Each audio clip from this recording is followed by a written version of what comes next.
আজকে সকালটা ছিল একদম অন্যরকম।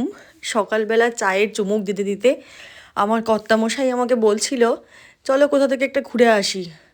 আমার তো ঘুরে আসি শুনলেই মাথায় হাত, কারণ সারা দিনের জন্য ঘুরতে যাওয়া মানে বিশাল ঝামেলার ব্যাপার।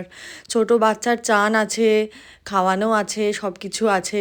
তো সময় মতো না করতে পারলেই মুশকিলে পড়তে হবে। আর ঘুমের ব্যাপারটা তো আরোই আলাদা, যখন তখন ঘুমিয়ে পড়তে পারে। তো আমার কর্তামশাই বলল কোনো অসুবিধা নেই, গাড়ি নিয়ে যাব, যদি ঘুমিয়ে পড়ে গাড়িতেই ঘুম পাড়িয়ে দেবে। তো ঘুমিয়ে পড়েছিল যথারীতি। তো কোথায় গেছিলাম চলো তোমাদেরকে বলেই দিই। গেছিলাম হচ্ছে সায়েন্স সিটি। তো দেখো, ঢুকেই এত সুন্দর ভিউটা ছিল, আর ওখানে একটা মেলাও হচ্ছিল। তো পরে আমরা মেলাতেও গেছিলাম। তো ভিতরে ঢুকে অর্ণা প্রচণ্ড এক্সাইটেড হয়ে গেছিলো। আর এই মানুষটিকে দেখো, এই মানুষটিকে দেখে তো আমি সত্যিকারের মানুষ বসে আছে ভেবেছিলাম। মানে পুরোপুরি ভয় পেয়ে গেছি, পাশে সেলফি তুলতেও একটা ভয় পাচ্ছিলাম, কারণ ভাবছি যদি জেগে ওঠে, যদি আমাকে কিছু বলে। তো যাই হোক, সেরকম তো কিছু আর হয়নি।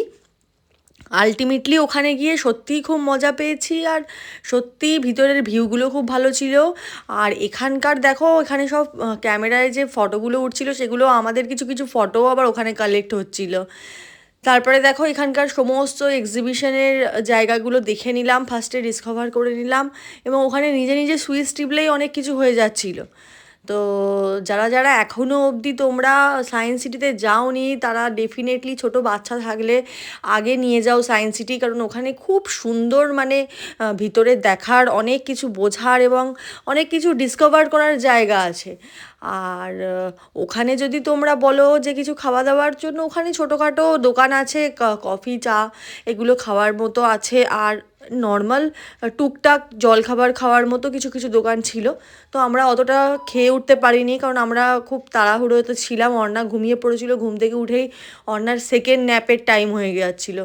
তো সেই কারণে আমরা তাড়াতাড়ি করে এই জায়গাগুলো ডিসকভার করে নিলাম। রোপওয়েটায় চড়তে যাচ্ছিলাম, কিন্তু রোপওয়েটা বললো যে বাইরে চলে যাবে, একদমই সায়েন্স সিটির পুরো বাইরে গিয়ে নামাবে। তো ওই জন্য আমরা আর রিস্ক নিইনি, কারণ পার্কিং পুরো উল্টো দিকে।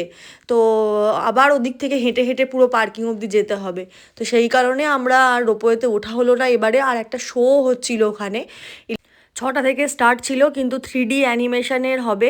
আর ওখানে প্রত্যেকের পার্সোনালি আলাদা করে চশমা থাকবে। এবার অর্ণা তো চশমা দিয়ে কিছু দেখতেও পারবে না, আর চশমা ছাড়াও যদি আমরাও দেখতে বসে যাই, তাহলেও অর্ণা চেঁচামেচি করবে।